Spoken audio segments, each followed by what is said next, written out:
Te damos la bienvenida a Iglesia Alianza San Borondón.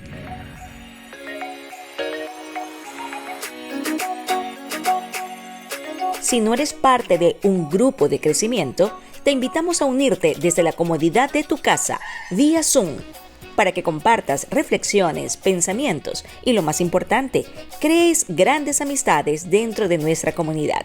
¿Te animas? Tenemos diferentes grupos y horarios. Solicita toda la información en nuestras redes sociales.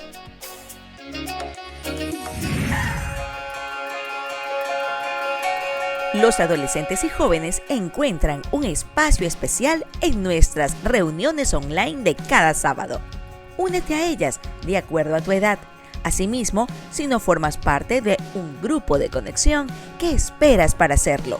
En ellos podrás reflexionar en la palabra y disfrutar tiempo entre amigos. Ya lo sabes, recibe información más detallada en nuestras redes sociales o comunícate con Hans Fazaña al número que aparece en pantalla.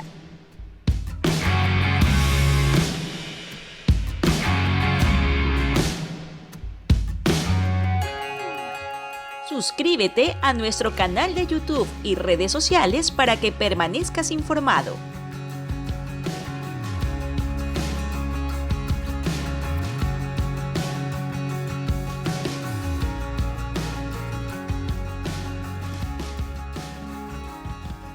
Siempre es un placer y una bendición compartir con ustedes. Queremos, donde tú estés, que puedas entregarle este tiempo al Señor, que puedas disfrutar de su presencia y todos juntos podamos alabar su nombre. Deja por un momento todo lo que estás haciendo y simplemente dedícale este tiempo al Señor. Disfrutemos todos juntos.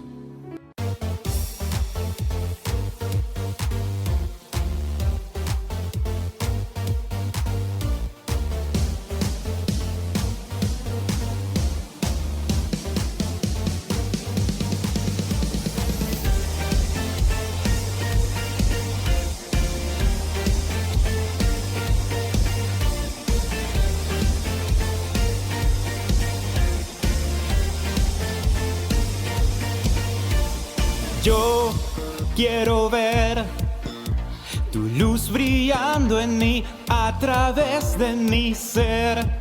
Un altar que todos puedan ver, que todos oigan que tú eres vida, la esperanza, perfecta gracia que me has rescatado. Tú eres vida, la esperanza, perfecta gracia que me ha rescatado.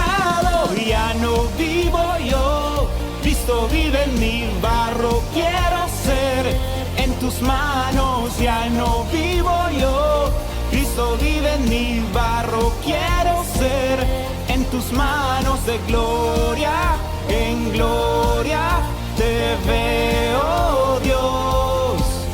De gloria en gloria transformado soy por tu espíritu. Oh, oh, oh. Oh, oh, oh. Oh, oh, oh. Yo quiero ver tu luz brillando en mí, a través de mi ser. Un altar que todos puedan ver, que todos oigan que tú eres vida, la esperanza, perfecta gracia que me ha rescatado. Tú eres vida, la esperanza, perfecta gracia que me ha rescatado. Ya no vivo yo, Cristo vive en mi barro. Quiero ser en sus manos. Ya no vivo yo, Cristo vive en mi barro. Quiero ser en tus manos. De gloria en gloria te veo, Dios. De gloria en gloria transformado soy por tu espíritu. Oh, oh, oh. Oh, oh, oh. Oh, oh, oh. De gloria en gloria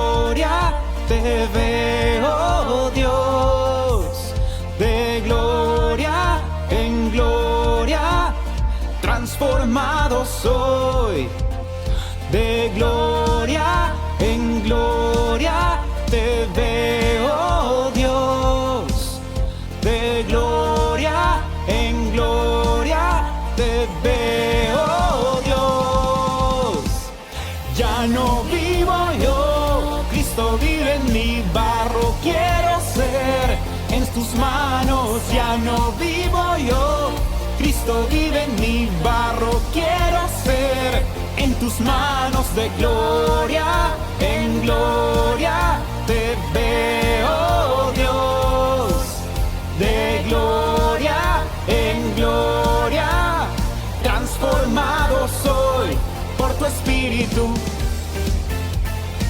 Oh, oh, oh. Oh, oh, oh. Oh, oh, oh.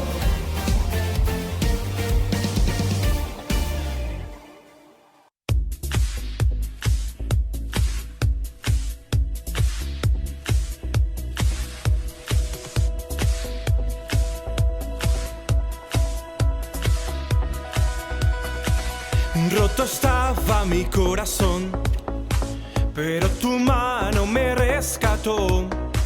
Del polvo yo volví a nacer, la salvación en ti encontré. Tu amor no puedo expresar, te seguiré por la eternidad.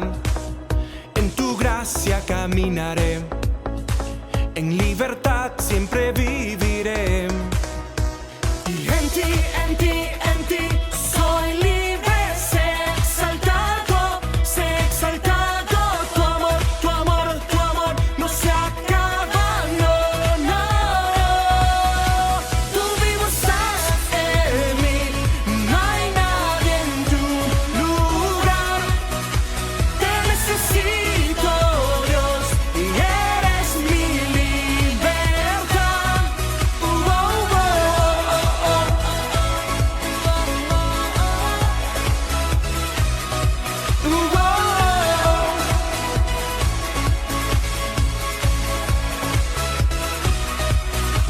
Y al pasar por la oscuridad, su luz siempre me guiará.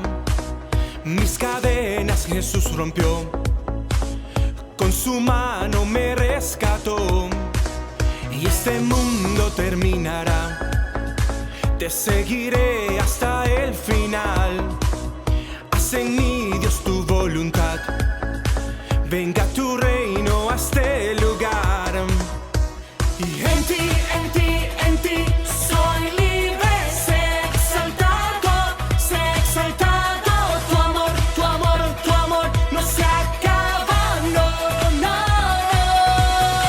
Tú vivo estás en mí, no hay nadie en tu lugar. Te necesito, Dios, y eres mi libertad. Tú vivo estás en mí, no hay nadie en tu lugar. Te necesito, Dios, y eres mi libertad.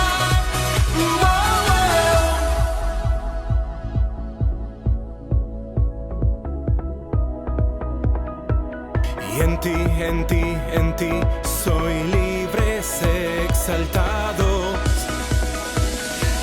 Y en ti soy libre, sé exaltado,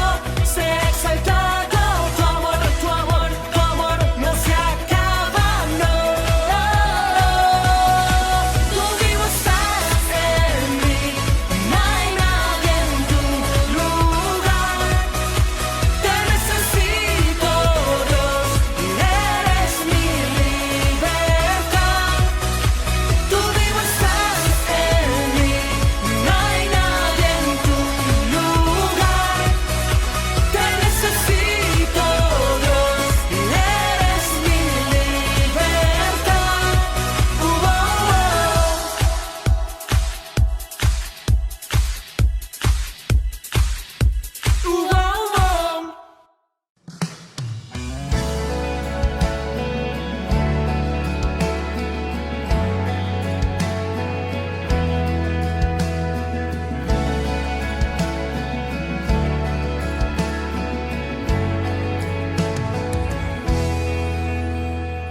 Eres alabado, eres exaltado, tu nombre levantamos.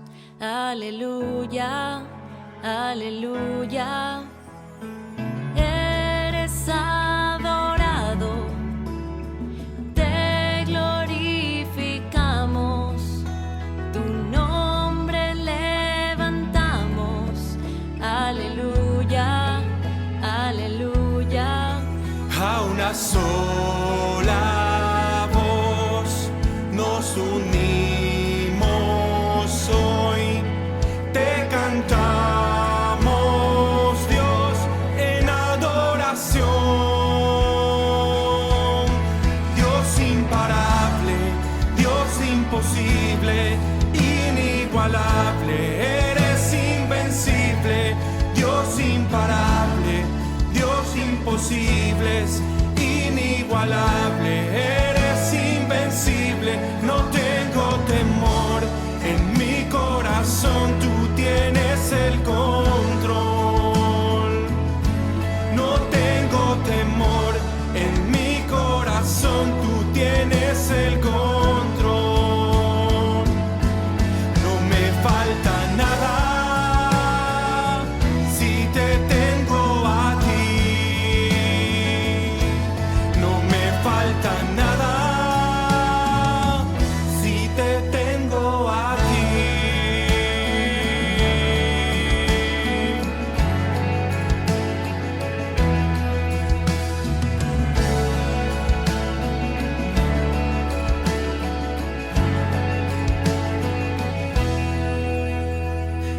Eres alabado y eres exaltado.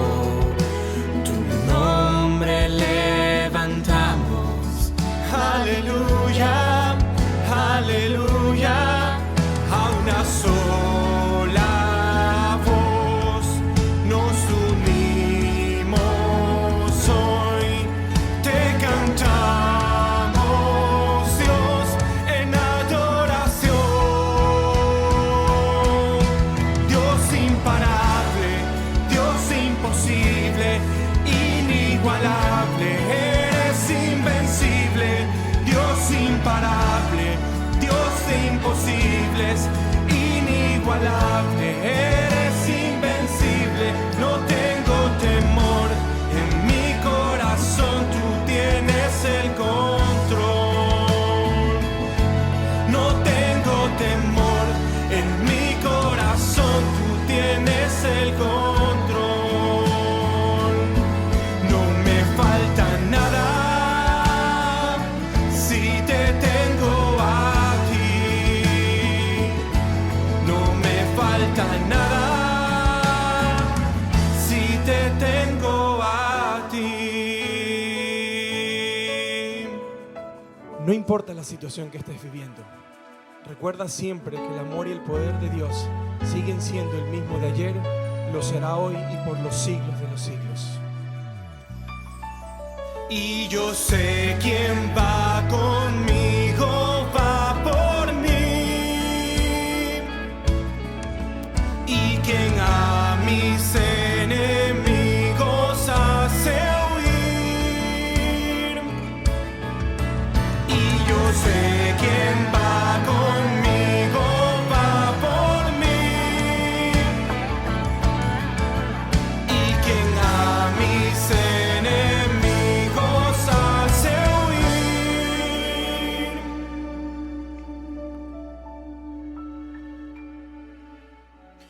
Dios imparable, Dios de imposibles, inigualable, eres invencible.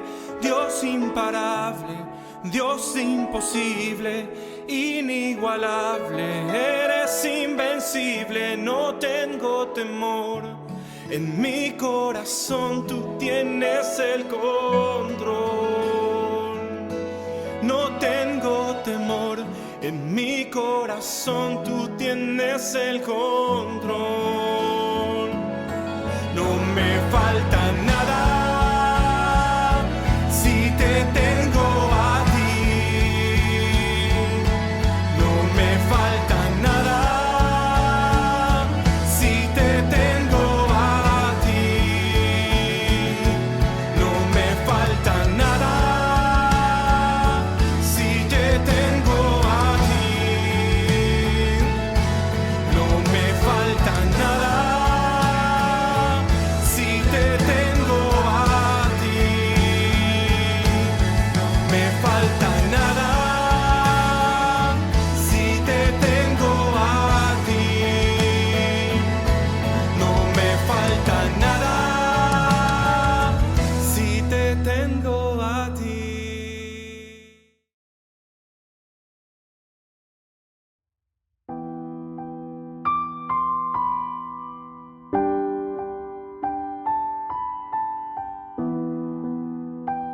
Qué gusto tenerte con nosotros una vez más y sobre todo porque vamos a celebrar algo que ha permitido que la Iglesia continúe y trascienda a lo largo de 2000 años, desde que Jesús le dijo a sus discípulos que teníamos que hacer esto en memoria de Él. Y quizás lo que más te llame la atención es por qué le llamamos Santa Cena y por lo general se celebra en la mañana. Si nosotros nos remontamos al primer siglo de la Iglesia, tendríamos que acordarnos de que Jesús reunió a los discípulos en una comida especial y en esa comida especial intervinieron los elementos que hoy compartimos nosotros como Iglesia de Dios, el pan y el vino. Y cabe recalcar que esto se hacía todas las semanas o cada vez que la Iglesia se reunía. Siempre terminaban sus reuniones o sus asambleas compartiendo el pan y bebiendo la copa en comunidad.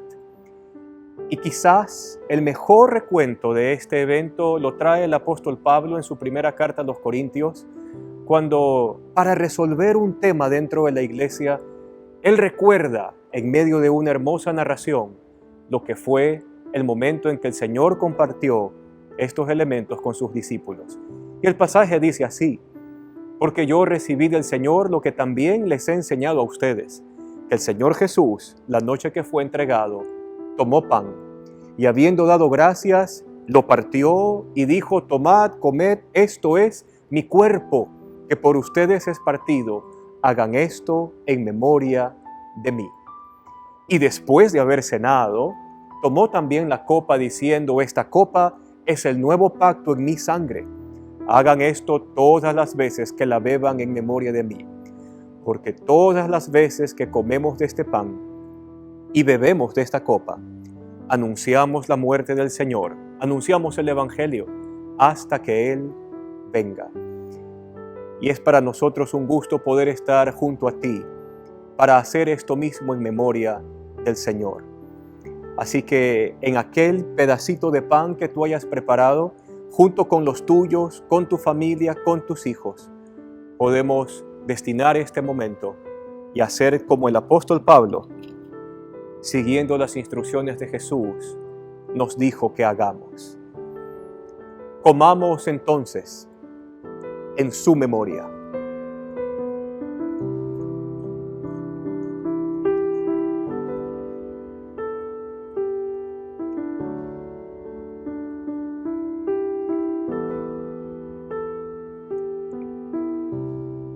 Y siguiendo igual las instrucciones del apóstol Pablo,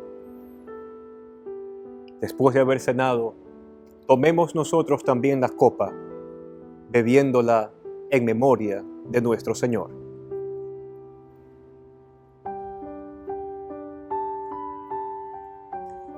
Y podemos orar juntos después de este tiempo y darle al Señor las gracias por haber muerto por nosotros. Gracias, Señor, por haber hecho de la iglesia una comunidad viva que se ama, que se cuida, donde el uno está pendiente del otro. Gracias, Señor, por haber inaugurado una nueva humanidad con la iglesia que tú has salvado. Y al comer de este pan y beber de esta copa, recordamos esos hermosos elementos del Evangelio, de que tú moriste por amor a nosotros según las Escrituras, y que resucitaste de entre los muertos para validar nuestro perdón y la vida eterna, así como también lo enseña la Escritura. Gracias por tu amor y gracias por tu bondad hacia nosotros. En tu nombre oramos, en el nombre de Jesús. Amén. Amén.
Teniendo presente lo que acabamos de celebrar juntos, la Santa Cena, acuérdense de una frase que mencionamos.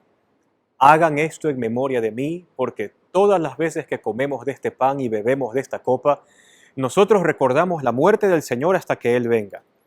Y ese pasaje es súper interesante porque a nosotros nos hace inmediatamente pensar ¿por qué celebramos la Cena del Señor? Y lo que vamos a ver hoy día es que el Evangelio se convierte en la base de toda la práctica cristiana, no solamente para la Santa Cena, no solamente para entender el plan de Dios, sino luego comenzaremos a descubrir aún cómo la enseñanza de los apóstoles está íntimamente relacionada con el Evangelio. Hoy iniciamos una serie de estudios a los cuales les hemos puesto por título Siguiendo a Jesús. Y el tema que hoy vamos a tratar no será muy desconocido para muchos de ustedes si nos han acompañado en la Alianza San Borondón tiempo atrás. Y hoy vamos a enfocar el tema de el querigma e inclusive ver por qué esta palabra un poquito rara, que por si acaso se la debemos al griego en el cual se escribe el Nuevo Testamento, pero vamos a descubrir cómo esta palabrita encierra las enseñanzas principales, los conceptos primordiales que forman parte de la anunciación del Evangelio en el cual creemos. Pero antes de comenzar sería necesario hacernos unas preguntas que son muy importantes. Pregunta número 1. ¿Qué es para ti el Evangelio? Es decir, probablemente tú has crecido en algún tipo de iglesia cristiana de cualquiera de sus tradiciones y cualquiera de sus expresiones, y quizás tú tengas alguna forma muy en particular de entender el Evangelio. Probablemente solo te hablaron de la cruz de Jesús. Probablemente solo te hablaron de la resurrección. La verdad es que podríamos anotar un sinnúmero de variantes de acuerdo a la persona a quien le preguntemos.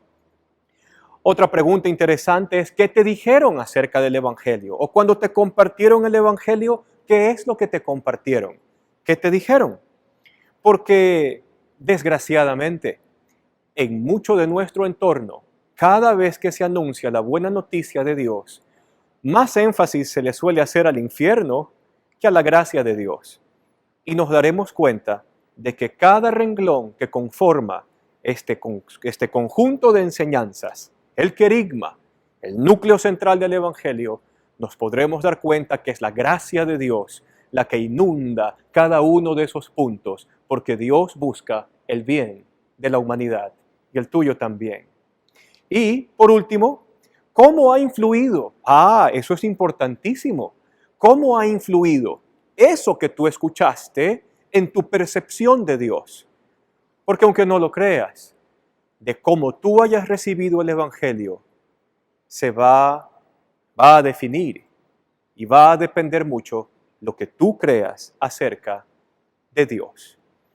Por esta razón, vamos a enfocarnos un poco en el Nuevo Testamento, esa parte de tu Biblia que comienza con el Evangelio de Mateo y termina en Apocalipsis. Exactamente esa parte de la Biblia. En el Nuevo Testamento, tú puedes decir, en el Nuevo Testamento encuentro los Evangelios. Obvio que tú los vas a encontrar, pero ya como documentos que ya están hechos o narraciones que ya están escritas. Y de ley te acordarás de Mateo, de Marcos, de Lucas y de Juan. Pero algo que quizás te pueda asombrar es que esos documentos, por lo menos 3 de ellos, Marcos, Mateo y Lucas, se escriben cerca de la década del 60 si hablamos de Marcos, o si hablamos de Lucas, allá por el año 65. Y si nosotros nos referimos al Evangelio de Juan, estaríamos entonces hablando del año 85 después de Cristo. Entonces nos queda una pregunta teórica quizás, pero muy interesante. Si los documentos de los Evangelios se escriben por la década del 60, ¿qué acontece desde el año 30, más o menos, desde el año 30 en que Jesús muere y resucita, hasta el momento en que esos documentos son escritos?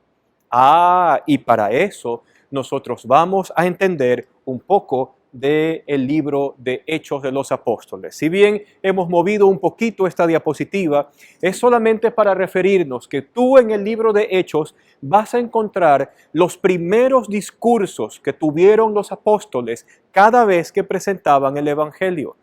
De tal manera que desde el año 30 hasta el año 60, el Evangelio se comunicaba de forma oral. De forma oral. Entonces, por la labor que hicieron los apóstoles y que muchos de esos discursos están anotados en el libro de Hechos, nosotros podemos entonces definir de que esta presentación del Evangelio, o el verbo o el término que usamos aquí, que es el término proclamación, antecede a la escritura de dichos documentos que nosotros llamamos el Evangelio. Y ahí viene nuestro término, kerygma. Esta palabrita literalmente en griego significa proclamación, anunciación, predicación inclusive, porque era la forma en la cual los apóstoles definían a toda esta presentación del Evangelio. Hemos decidido nosotros usar la frase entonces, el kerygma apostólico, es decir, la proclamación de los apóstoles en el siglo I. Ahora, ¿por qué esto es importante? Porque cuando tú y yo leamos, quizás con mayor detenimiento, este libro, que desgraciadamente lo llaman el libro histórico del Nuevo Testamento, y ahí se están olvidando las personas pequeños detalles, de que en el estilo de escritura de Lucas, que es el autor del libro de Hechos, Lucas nos va a contar en su narrativa, que si bien es histórica y también cronológica, pero Lucas nos va a decir cuál es la estrategia, cuál es el mensaje y cómo se tiene que hacer iglesia a medida que el Evangelio se expande alrededor del mundo. Lucas nos dice en sus escritos de que todo lo que él ha notado y ha registrado ha sido producto de una investigación profunda. Y no en vano, Dios usó a este hombre para escribir este documento. Pablo lo llama el médico amado. Por lo tanto, Lucas tiene algún tipo de formación intelectual que le permitió poder entrevistar, buscar fuentes, organizar información y editar para presentarles a ustedes este libro, Hechos de los Apóstoles. Hechos de los Apóstoles, entonces, nos lo van a meter a usted y a mí a escucharlo a Pedro en el primer sermón que él tiene delante de los judíos, presentando el Evangelio, el kerygma delante de los judíos que estaban celebrando la fiesta del Pentecostés. Luego tú puedes viajar a Hechos 7 y vas a encontrar a este hombre llamado Esteban, uno de los 7 que escogió la iglesia de Jerusalén para ayudar a administrar los temas económicos en cuanto al estipendio para las viudas de aquel entonces, que la iglesia ayudaba a sustentar. Y en Hechos 7 te vas a encontrar con una descripción muy extensa, es todo un capítulo que Lucas ha recogido donde, otra vez, el tema fundamental es el kerygma, el evangelio, la proclamación de lo que ha hecho Jesús. Vas a viajar luego a Hechos 10 y en Hechos 10 te vas a topar con el discurso de Pedro frente a los primeros gentiles, es decir, los no judíos que están escuchando el evangelio. Cornelio, que era un centurión romano, su familia y sus amigos. Y esto sin contar que dentro de lo que se llamaba familia en el Imperio Romano en el primer siglo, o parte de esta economía doméstica, se incluían también a los esclavos, a los servidores, o inclusive aquellas personas que eran patrocinadas con los dineros del amo de la casa. Entonces, cuando estamos frente a Hechos 10, nosotros estamos frente a un discurso que se dice a gentiles y donde se presenta nuevamente a Jesús.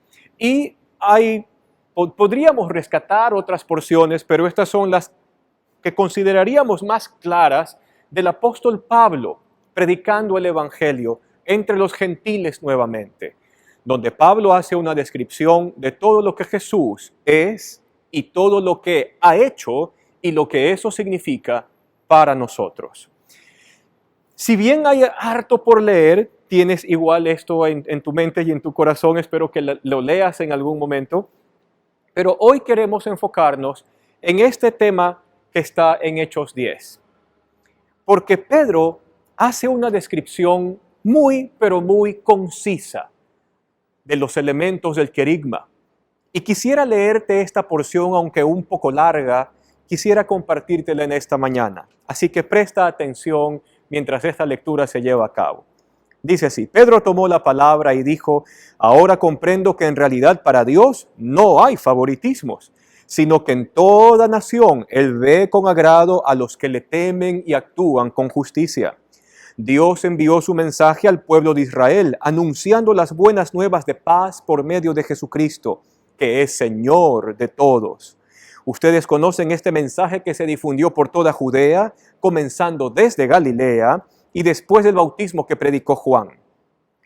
Me refiero a Jesús de Nazaret, de cómo lo ungió Dios o cómo lo escogió Dios, con el Espíritu Santo y con poder, y anduvo haciendo el bien y sanando a todos los que estaban oprimidos por el diablo, porque Dios estaba con él. Nosotros somos testigos de todo lo que él hizo en la tierra, de los judíos y en Jerusalén. Y lo mataron y lo colgaron de un madero, pero Dios lo resucitó al tercer día y dispuso que se apareciera no todo al pueblo, sino a nosotros. Pedro se refiere a nosotros en cuanto a los apóstoles o los discípulos de él. A nosotros, testigos previamente escogidos por Dios, que comimos y bebimos con él después de su resurrección. Él nos mandó a predicar al pueblo y dar solemne testimonio que ha sido nombrado por Dios como juez de vivos y de muertos. Y de él dan testimonio todos los profetas, y que todo el que cree en él y le recibe por medio de su nombre tiene perdón de pecados. Mientras Pedro todavía estaba hablando, esto lo recoge Lucas en su investigación, mientras Pedro estaba todavía hablando, el Espíritu Santo descendió a todos los que escucharon el mensaje, sobre todos ellos. Los defensores de la circuncisión, es decir, judíos, que habían llegado con Pedro, se quedaron asombrados de que el regalo del Espíritu Santo se hubiera derramado también sobre los gentiles, pues los oían hablar en distintas lenguas humanas y alababan a Dios. Entonces Pedro respondió: ¿acaso puede alguien negar el agua para que sean bautizados estos que ya han recibido el Espíritu Santo lo mismo que nosotros? Y mandó a que fueran bautizados en el nombre de Jesucristo. Entonces Cornelio, sus amigos y su familia le pidieron a Pedro que se quede con ellos unos cuantos días más. Este mensaje de Pedro tiene en común 7 puntos con todos esos otros sermones que nosotros vimos que están presentes en Hechos 2, en Hechos 7 y en los 2 discursos de Pablo que pusimos como ejemplo. ¿Y cuáles son estos puntos comunes? Bueno, vamos a darnos cuenta de que el primer punto es de que todas las profecías se han cumplido. Cada vez que se ha anunciado el Evangelio, la persona que lo ha presentado ha hecho este énfasis de que todo lo que fue predicho con siglos y quizás hasta milenios de anticipación se han cumplido en la persona de Jesús. Segundo elemento común en esta presentación del Evangelio es que Dios mismo se ha hecho carne. Quizás el Evangelio de Juan es el que recoge esto de una forma mucho más directa. Y el Verbo se hizo carne, es decir, se hizo como nosotros. Tercer punto común que está presente en todos estos discursos es que mientras estuvo entre nosotros, Jesús, y ahí los autores pueden variar un poquito, hizo milagros o dio señales ciertísimas. Pedro lo que hace es decir, mientras estuvo entre nosotros, hizo el bien, sanando enfermos y liberando a los cautivos del maligno. El otro punto común es, murió y resucitó al tercer día, como estaba escrito en las escrituras judías. El siguiente punto, que es común en todos los discursos, es que Cristo Jesús es Señor, es juez de vivos y de muertos. Él tiene toda esa autoridad. El otro elemento que está presente es que Él viene por segunda vez, tal como lo prometió, tal como le vieron irse, de forma visible, volverá por segunda vez. Y séptima cosa que es común en estos discursos de nuestros 3 personajes, ¿se acuerda? Pedro, Esteban y Pablo. El séptimo punto también es interesante, pues dice que los apóstoles fueron testigos presenciales de no solamente la obra de Jesús, sino también de la enseñanza de Jesús, y que Cristo los ha comisionado para que ellos entreguen el mensaje o proclamen el mensaje, para que todos aquellos que crean en Jesús tengan perdón de pecados en su nombre. Pero tenemos que hacer un acercamiento interesante, porque cada uno de estos puntos, como dijimos al principio, necesariamente tienen que reflejar la gracia de Dios. La gracia es el gran mensaje que Cristo Jesús nos vino a traer. La gracia y la verdad de Dios en una sola persona. Y por ende, la gracia y la verdad tienen que estar matizadas en este mensaje del querigma.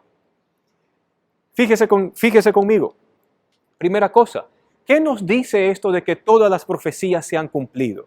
Nosotros podríamos trazar esto, como decíamos, desde siglos antes de que Jesús nazca, milenios antes de que Jesús naciera. Y cada uno de esos elementos se fueron cumpliendo uno a uno de manera precisa. ¿Qué nos dice esto de Dios? Primera cosa, Dios es fiel. Lo que promete se cumple. Lo que su plan ha establecido, así sucederá. Es la fidelidad de Dios la que está de por medio. Otra, el Antiguo Testamento, en una de sus macroenseñanzas, llamémosla así, nos deja entender de que Dios es el Señor de la historia. Es decir, aún en esta humanidad de la cual Dios respeta su libre albedrío, por si acaso, y sin embargo, y al mismo tiempo, Dios es Señor sobre la historia de los seres humanos. Y es Señor de tu historia también. Es fiel, es soberano, y aparte de eso, nos deja ver de que Dios no es un Dios que hizo las cosas a la ligera. Nos deja entender de que hay un plan que Dios estableció, al cual tú y yo podemos pertenecer, al cual tú y yo podemos engancharnos y ser llevados por su plan a lo largo de nuestra vida. Dios diseña un plan para que el ser humano se acerque a Él.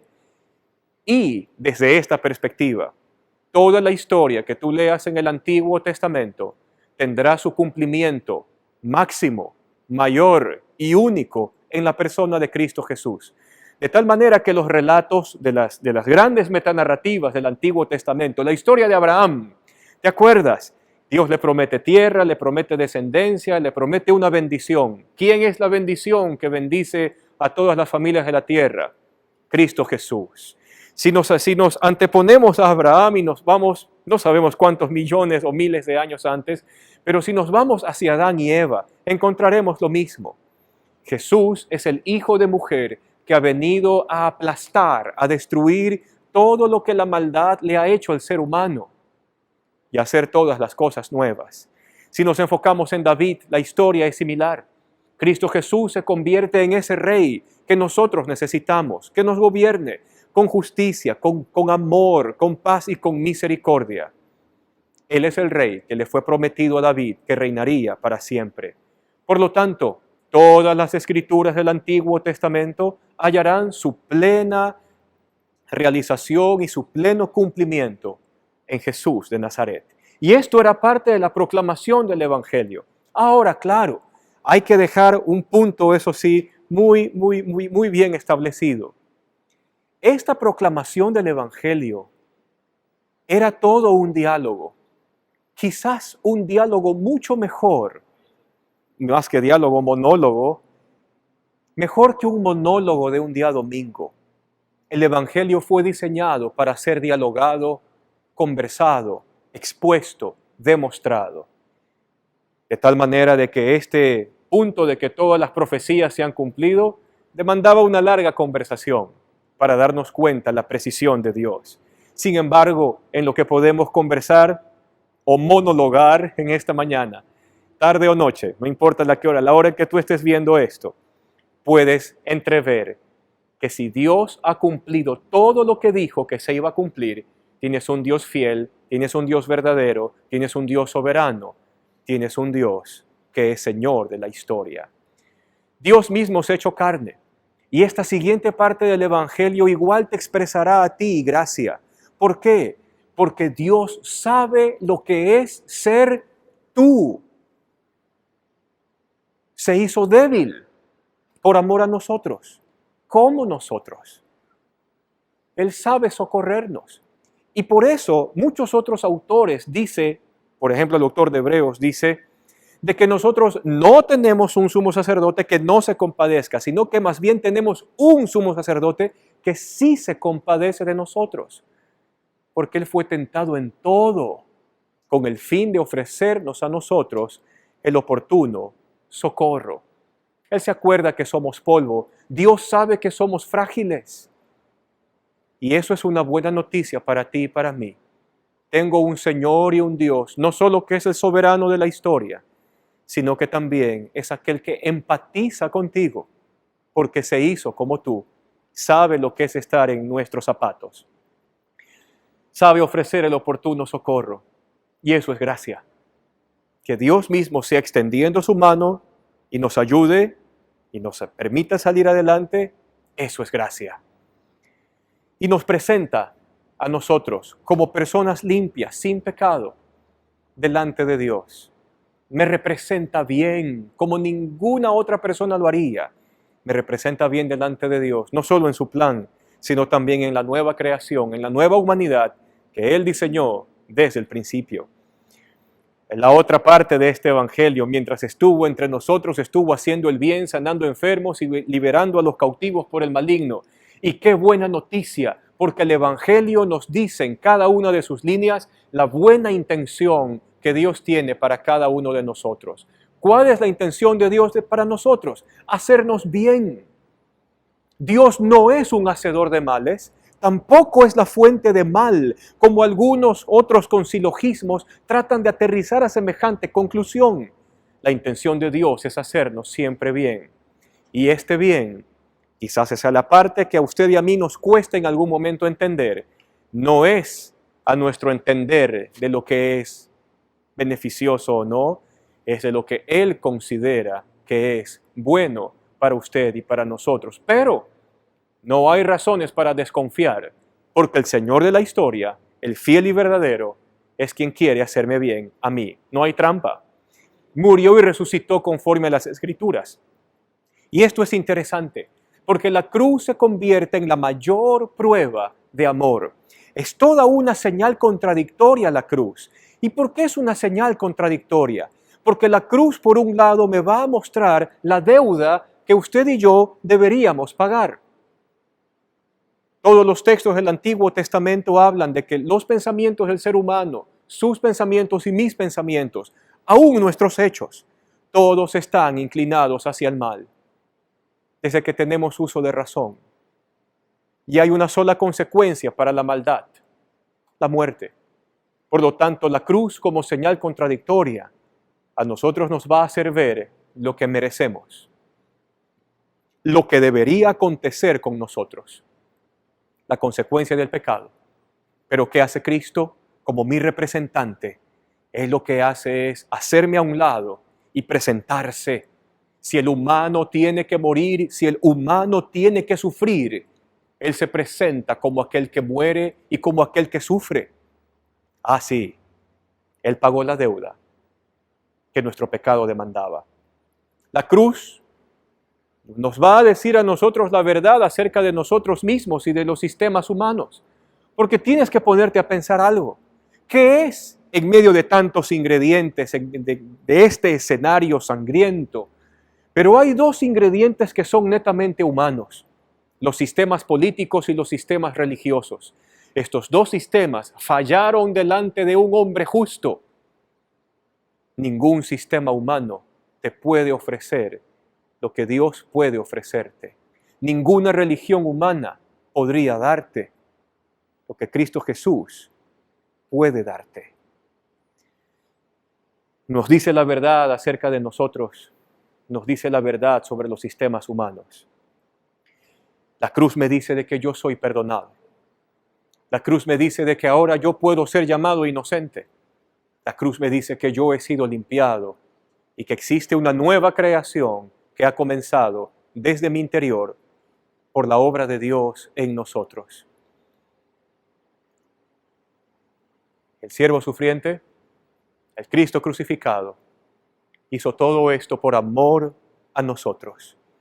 Y la resurrección vindica la vida eterna.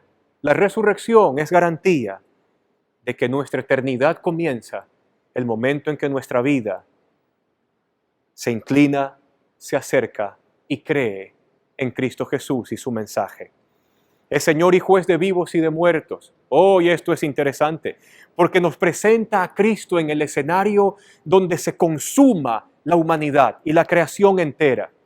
Y lo interesante es que Jesús a sus discípulos ya les dijo cuál era su veredicto si nosotros creemos en Él y si nuestra vida se entrega a Él. Él nos dijo, en la casa de mi Padre muchas moradas hay. Voy a prepararles un lugar para ustedes, para que donde yo esté, ustedes también estén. Jesús es el que dijo también de que cuando Él venga en el reino de su Padre será como un banquete de bodas, un banquete de alegría y de gozo, donde aquellos que le pertenecen a Él disfrutarán el gozo de la vida eterna junto con la fuente de vida que es nuestro Señor.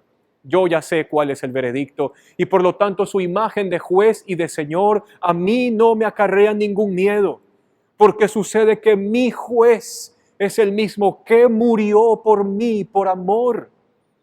Y si murió por mí y me amó, y mi corazón está en Él, no tengo miedo de lo que acontezca el día postrero o el día en que tengamos que cruzar el umbral de la muerte. Su señorío trasciende todo. Es el Dios eterno que está por encima de todo y de todos. Y la esperanza de que todos estaremos delante de Él y Él discernirá las intenciones de nuestro corazón y disfrutaremos con Él aquellos que pertenecemos a Él. Y su venida es el único elemento en todas las Escrituras del Nuevo Testamento que falta por cumplirse. Cristo prometió de que vendría de entre las nubes con gran gloria y que en ese día en particular la iglesia será llevada junto a Él y se inaugura algo nuevo, cielos nuevos, tierra nueva. La creación se vuelve otra vez a hacer, ya sin vanidad, sin pecado, sin nada que la estorbe. Y lo mejor de todo para nosotros estaremos con el Señor en esa nueva creación que está delante de nosotros. Por esta razón, por todos estos elementos que hemos revisado, los apóstoles como testigos presenciales, después de haber presentado el Evangelio, haberlo dialogado, a que la gente lo entienda desde su corazón, proclamaban el mensaje, el querigma, la proclamación, el Evangelio como piedra fundamental de sana doctrina y de enseñanza apostólica se establecía en el corazón basado en todo lo que Cristo hizo por nosotros, por amor. Y como dice esta frase aquí, para que todos aquellos que crean en Él tengan perdón de pecados. Y después de todas estas pruebas que hemos conversado de forma breve, porque estos apenas 30 minutos de diálogo no alcanzan para podernos expandir en todos los puntos que entender el Evangelio implica. Pero aun cuando tú has escuchado esta pequeña reflexión del Evangelio, y después de todas estas pruebas que el Evangelio otorga, la decisión es tuya. ¿Cuál es tu decisión? ¿Creer en Jesús o no? ¿Dejarte guiar por el Señor o no? ¿De ir solo por la vida o no? ¿De comenzar a vivir la eternidad desde el día de hoy o no? Y te dejo con esta pregunta hacia el final. ¿Tú qué crees?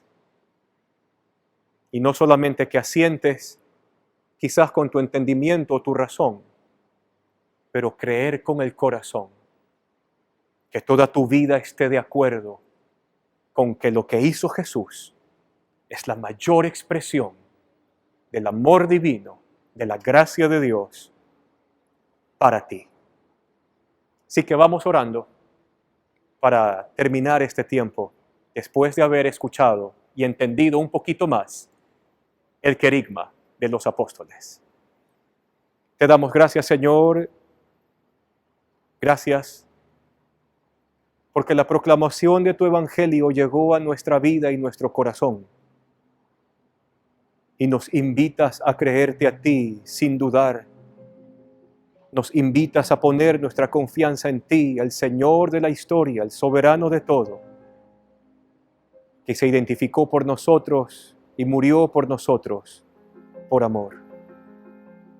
Y si alguno de nosotros quiere hacer suya esta declaración de fe, pues entonces que nuestros corazones te digan: Señor, creo en lo que hiciste por mí. Creo en tu obra por amor a mí. Mi vida y mi corazón son tuyos y te pertenecen. Ven, Jesús, y establece tu reino en mi corazón. Gracias por este tiempo. Gracias por estar con nosotros, Señor. En el nombre de Jesús oramos. Amén. Amén. Que el Señor te bendiga. Nos vemos muy pronto.